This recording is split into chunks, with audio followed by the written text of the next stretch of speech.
Now, this is going to be a trigger warning. I'm going to just go ahead and give my disclaimer. This is going to be a hard pill to swallow for many of you. But since some of you swallow anyway, take this medicine. Listen, okay? Listen. Waiting for a savior, whatever that savior is, whoever that savior is, we've all been taught to depend on and wait on a savior, the savior, whether it be Jesus Christ or a prince or a knight in shining armor on a little white horse. We have all been taught to wait for some savior, some hero. And let me just tell y'all, there ain't nobody coming to save us. I was having this conversation on the aircraft yesterday when I was flying with a classmate and with a fellow fly girl with the company that I fly with. And we all call her, she goes by Slim. She goes by Slim. Shouts out to you, Slim, if you ever watch this, girl. Anyway, we were having a conversation on the aircraft yesterday, jump seat confessions. Those of you who are flight attendants or no flight attendants, you probably heard of the jump seat confessions, right? But we share so much with each other is what it means. And I mean, you're working with folks, you're in the air, your life is on the line, right? You have a tendency to bond with those who are bondable. And, you open up and when you feel comfortable to do so. Anyway, her and I were chatting. And, we were talking about just some of the stresses and work and in life financially and just, the climate of things, especially for women, Black women. Oh, and so she says, we just got to pray about it and just pray about it. And, she said, I don't know if you're religious, but, we just got to call on Jesus or just whatever. And I said, I hear you. I said, yeah, we do. We need to pray about it. I said, I'm going to call on whoever's listening.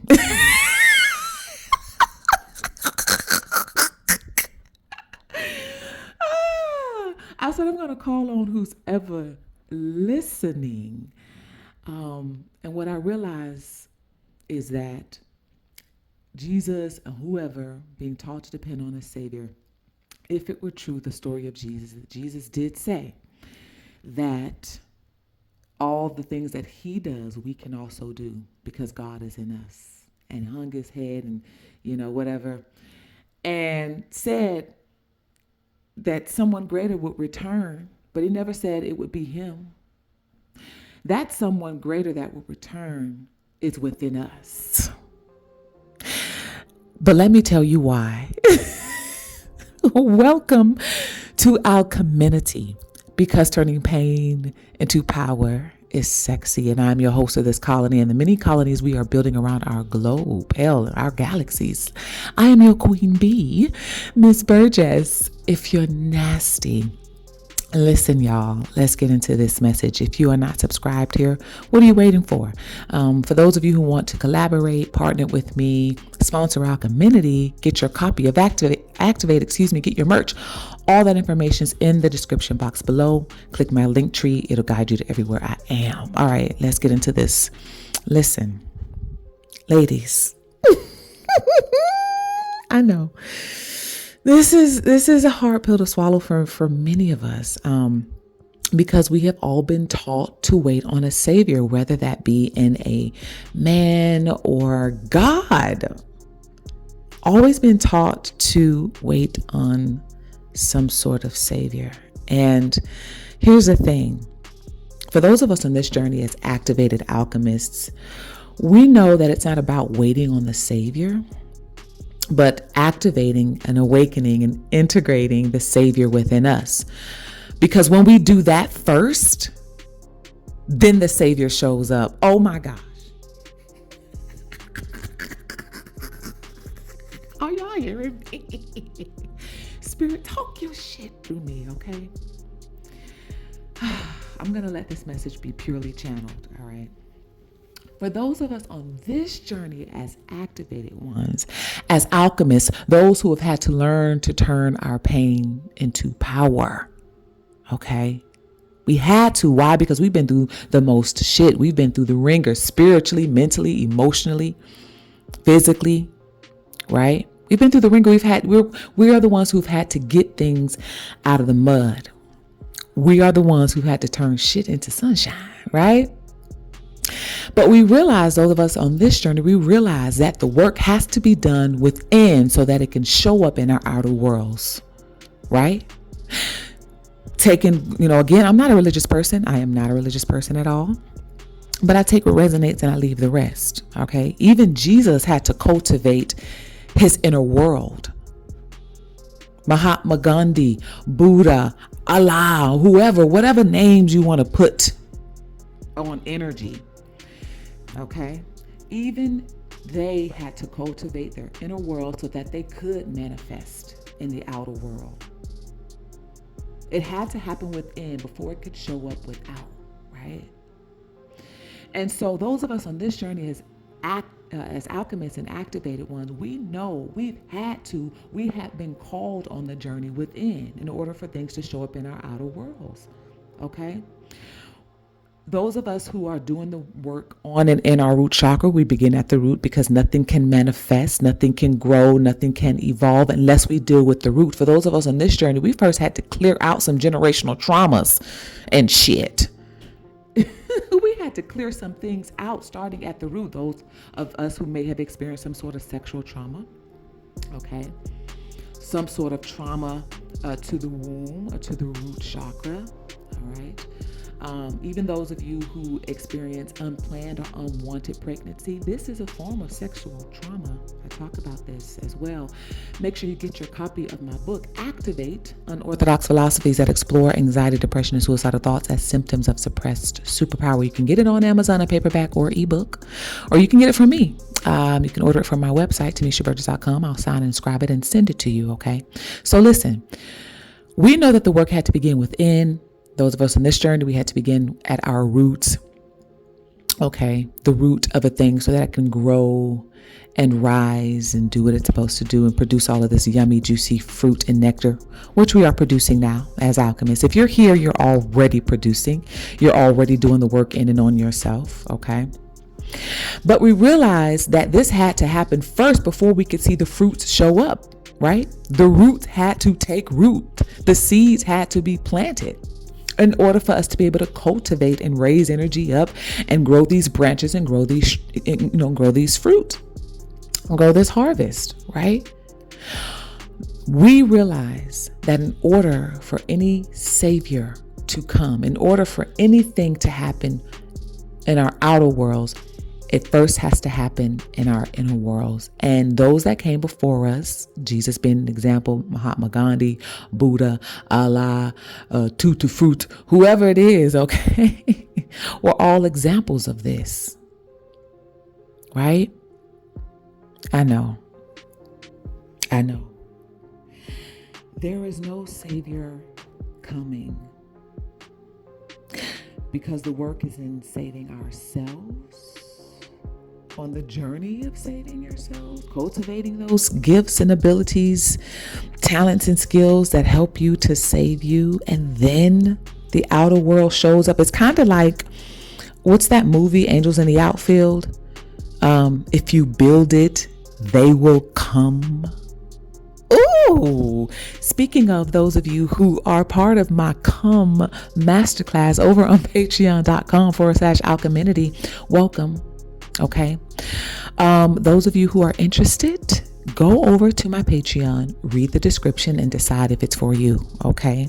I hope you come. I know you'll come. Listen, part of me building the communities and memberships here on Alcheminity, building membership over on Patreon, is a part of my journey of me saving myself and becoming the alchemist. Part of my suffering was waiting for some sort of savior or waiting for somebody to show up and give me the platform in which to share this wisdom and this knowledge. You know how long I've been waiting on Red Table Talks to invite me for a talk? You know how long I've been waiting on Oprah to put me on so I can talk about this kind of stuff. That was me waiting for somebody or some sort of savior to say, go, to give me permission to say, go forth and activate your mission and your purpose. What to me on the outer worlds and our day-to-day lives, those are examples. That's just an example of what it looks like when we're waiting for a savior, waiting for somebody to put us on. This was to my own detriment and to my suffering, right? Waiting for some sort of saving grace. For those of us on this journey, okay, of becoming the alchemist, or being the alchemist, the activated chosen ones, you realize that you have to create your own platforms, your own outlets in which to get your purpose and your mission out there, in which to activate your voice, which to activate your power, your talents, your gifts, your skills, your abilities. I could no longer wait for Red Table Talks or Oprah, i.e. those saviors. I had to create Alcheminity here on YouTube. There is no savior coming but you. And once you get on the journey of saving yourself, I'm hearing once you get on the journey of coming for you, of checking for you, who gonna come for me? Who gonna check for me? You. Us. We, those of us activated ones, okay?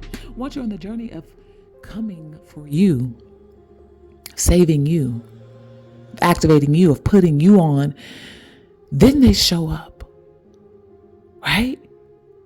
Because that is how energy works on this journey. Once we have done the work on and in our root chakra, those of you who are doing this work, you're in my comments, you are sending me emails, you're letting me know that you are magnetizing people, places, and things now, right? That you've activated your beauty, your magnetism, your je ne sais quoi, that juicy, yummy deliciousness. I know that you are on this journey because you are members, okay? Your members here on YouTube and in the masterclass, or your members over on Patreon, You're on this journey of activating and magnetizing. Why? Because you've done this work and continue to do this work in and on yourself. If you didn't, nothing would be drawn to you, not even Jesus. Nothing would be drawn to. Isn't that something? Nothing would come to you or be drawn or magnetized to you, not even Jesus. It's fucked up when you kind of think about it. But it's true. It's true. Right?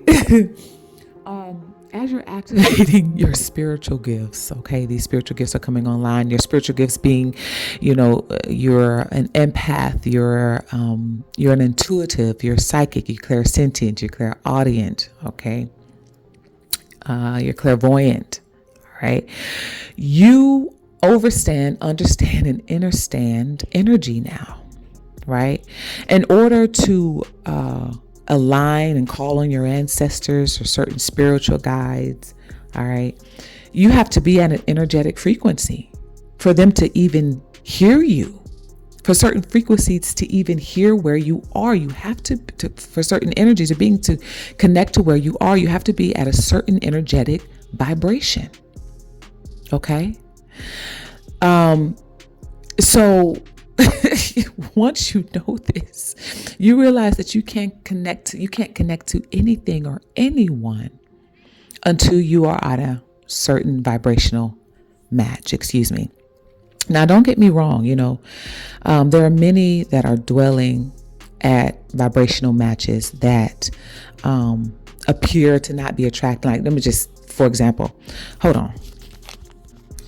I realize that me waiting for a savior kept me stuck, kept me broke, kept me broken, kept me completely isolated. Now, don't get me wrong, on this spiritual journey, you go through those phases to help activate you. You go through those phases because you're on the dark night of the soul journey. You're on that odyssey of becoming the phoenix and burning away the old and, cultivating the new. Like you have to go through those phases. You have to go through those journeys, but you're not supposed to stay there. We're not supposed to stay there.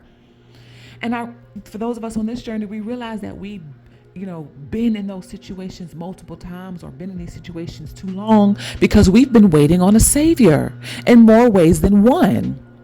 As soon as I start recording this video, here come the lawnmower people, but this won't stop the message from coming out. Dang.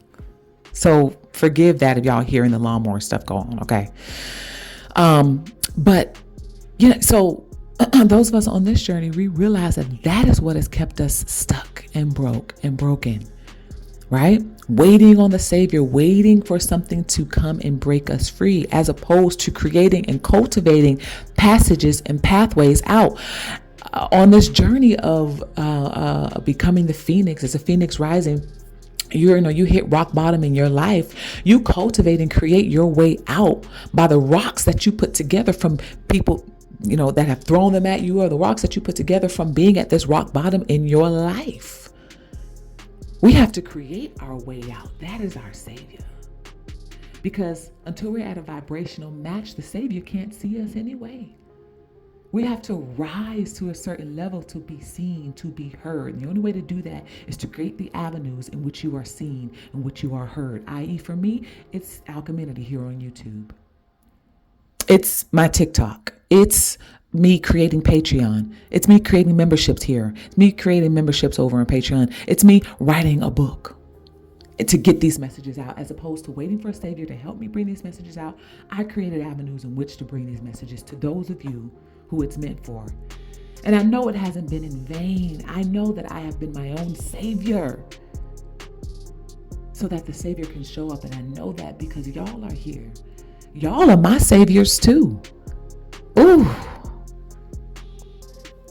As much as many of you write me to tell me that I have helped you, some of you have told me that I've helped to save your life, that I've helped to break you free, that I've helped to activate you, that I've helped to reawaken you.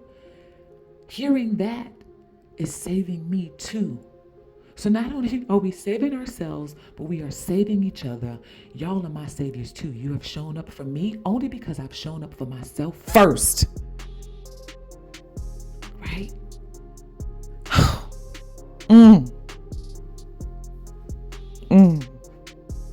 Right? This is for the alchemists. This is for the activated ones. I know y'all are hearing me. This is what you are doing. This is what that meant. What this is, when I say that meant, this is what the representation of the story of Jesus or Buddha or Allah, Muhammad Gandhi, whoever, whatever, okay? That is what that meant. That is what this means. So again, when I told my coworker and classmate in ground school, and when I say classmate in ground school, we were earning our wings to become flight attendants, I said, there ain't no savior, because if anything, Jesus was telling us, hey, you got the power to do it in yourself. I ain't coming back, nigga, figure it out. And she said, she leaned her head and was like, no. She started stomping her feet. It was so funny. She was like, but I want him to come back. Oh my gosh. It's not happening. It's not happening, because those of us on this journey realize that things have to happen within so that they can happen without. Right? We are activating and cultivating the powers to save ourselves, and then our saviors show up. Okay, now let's take this a little bit deeper. Let's take this, in our personal lives, romantic lives, waiting on the prince and the shining knight armor to save us from the towers and things like that. Don't get me wrong.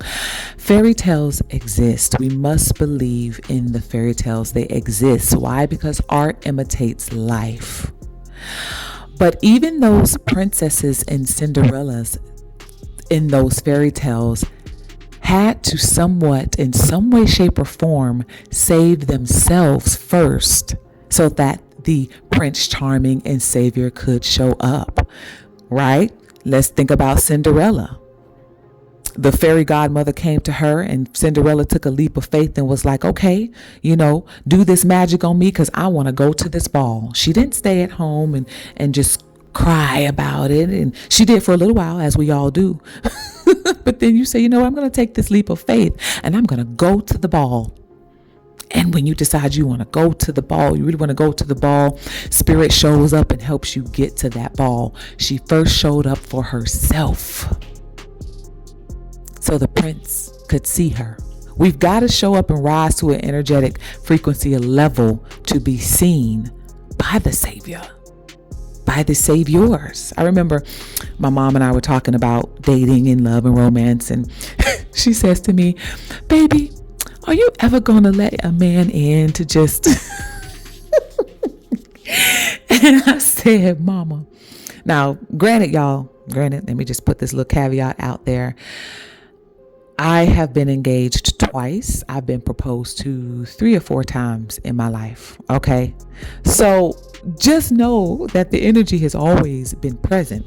But when you're on this journey, you are dying and being reborn so much that you're not even the same person that you were when you first fell in love with someone or when they first fell in love with you, right? You evolve, you become, you unbecome, you're dying, you're reborn, excuse me. So I just want to put that caveat out there. This has always been a continuous journey for me. But, and going back to the story, my mom asked me that question. I said, Mommy, I said, I know that where I am in my life, that whoever he is, that he can't see me where I am.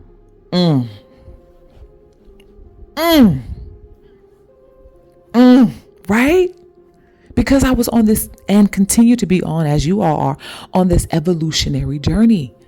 I was becoming and unbecoming all at the same time. But whatever I was ultimately becoming and am becoming on this planet and in this body, I knew that I was not at a frequency to be seen by the divine masculine that is in alignment, or divine masculines that are in alignment with me. That is why many of us are single. Single meaning not married. It doesn't mean you're not going out on dates. It doesn't mean you're not wined and dined. Okay. You have plenty of admirers. Why? Because you are magnetizing at all times. Right. But for you to call somebody your own, okay, for them to call you theirs, you know that happens on an energetic and intrinsic and spiritual level, that it isn't enough for just going out and having drinks and having a good time, right? You know that where you are and who you are and what you've activated within you isn't for the norm. It isn't for the many. You know that you are for the few. And those come few and far in between. On this journey, you know that you must be at a vibrational frequency to even be seen, to even be heard, to be felt, to be understood, understood. Right? So for me, that was my response to my mom, because I knew that to attract and to magnetize knights in shining armor on white horses, okay, to attract prince or kings as Cinderella, that we would have to be at a certain frequency. Okay, we would have to be magnetizing at a certain frequency. We'd have to be activated and integrate in our powers and in our purpose at a certain frequency. Those of you who listen to one of my last episodes, that when you activate, you magnetize protectors because you are in your purpose and your mission. And I referenced the TV series on, I think it was on Prime. It's called Wheel of Time. How these women had these protectors because they were in their powers and their purpose, because they had activated their spiritual abilities and they needed these protectors, right? So that's the journey you are on.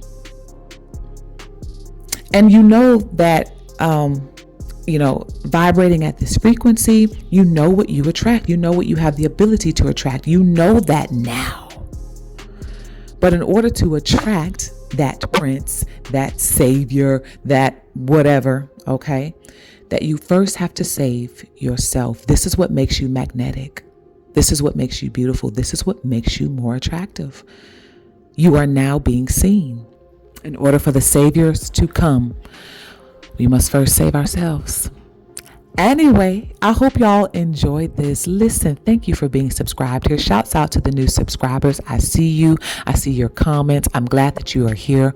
Welcome home. This is your colony.